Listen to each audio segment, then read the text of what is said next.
जय श्री राम। राधे राधे। आज की कहानी है अंतिम सीख। नारायण दास एक मूर्तिकार थे और उनके द्वारा बनाई गई मूर्तियां दूर दूर तक मशहूर थी। लेकिन एक बात का दुख उन्हें हमेशा सताता रहता कि उनके कोई भी संतान ना थी और वे ये सोचते कि आगे चलकर मेरी कला की विरासत को कौन संभालेगा। एक बार उनके दरवाजे पर 8-10 साल का एक बालक आया।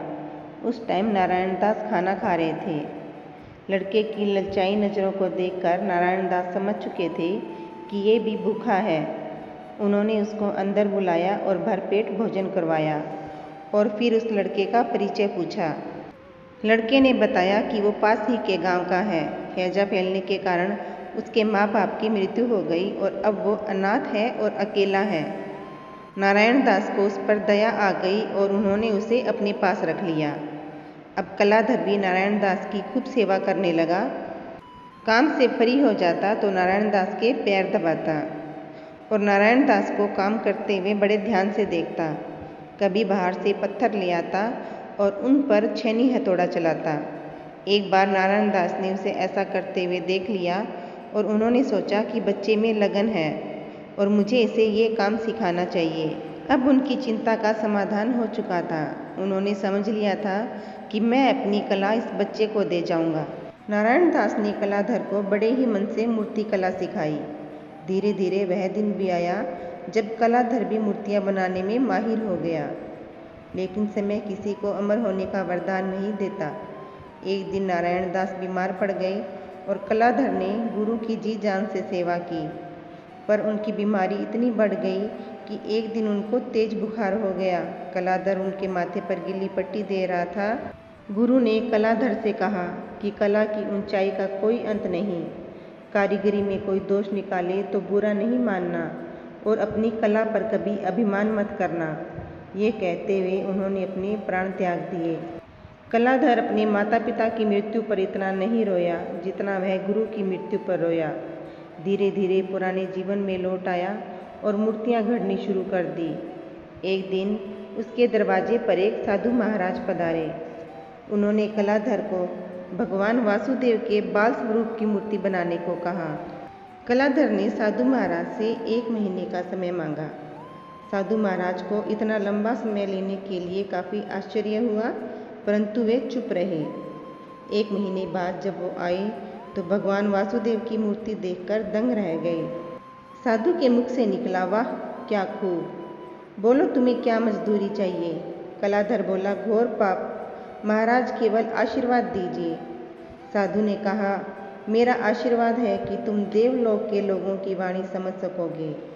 और फिर साधु महाराज वहाँ से चले गए। एक दिन कलाधर मूर्ति बनाने में व्यस्त था कि तभी उसे 2 व्यक्तियों की आपसी बातचीत सुनाई दी। साधु के आशीर्वाद से वह उनकी बात सुन सकता था। बेचारा 5 दिन का मेहमान है, 6ठे दिन तो इसके प्राण लेने आना ही होगा। कलाधर ये समझ गया था कि ये यमदूत ही हैं। अब मौत का खौफ किसे नहीं होता, सबको होता है, सो उसे भी हुआ। वह मृत्यु से बचने के लिए उपाय सोचने लगा।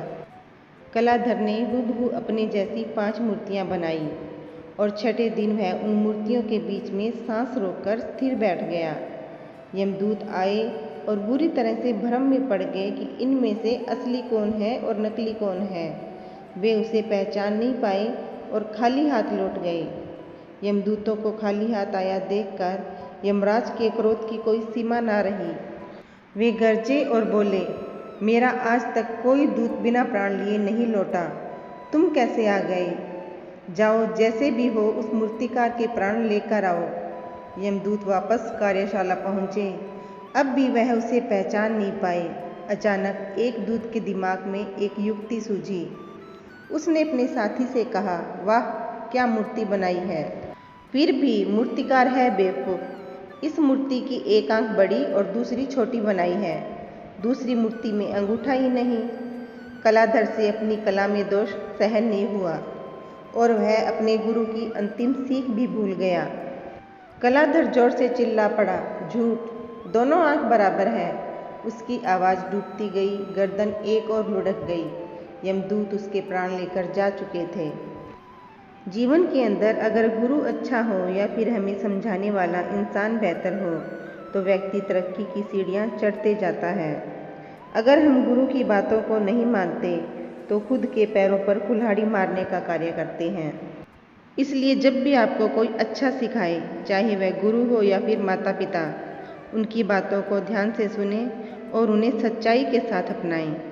तो दोस्तों, आप लोगों को आज की वीडियो कैसी लगी? अगर वीडियो पसंद आई है तो कमेंट में जय श्री राम अवश्य लिखें। आप लोगों से फिर मुलाकात होगी। आप खुश रहें और खुशहाल रहें। जय श्री राम। राधे राधे।